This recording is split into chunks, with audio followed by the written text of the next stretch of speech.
I wonder in your own cases, how did you I suppose, self-eject from the groupthink, and is there anything that you would take away from that in terms of a broader sense of recreating discussion and getting beyond that kind of a groupthink?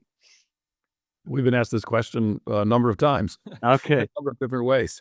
And so, I started writing the book with advice from Francis because I was interested in a series of issues. I'm a political theorist. I work on democratic deliberation and public policy and sort of the moral and practical dimensions of various policy conflicts in our constitutional tradition and so on.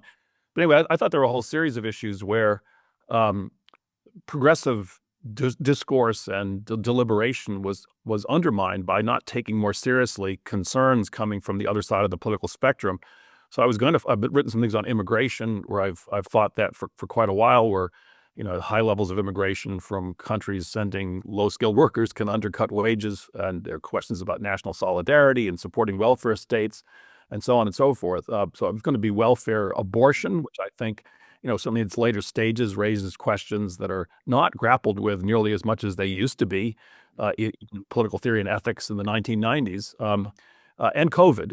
And once I got started on it, I realized that COVID was more than a large enough topic unto itself.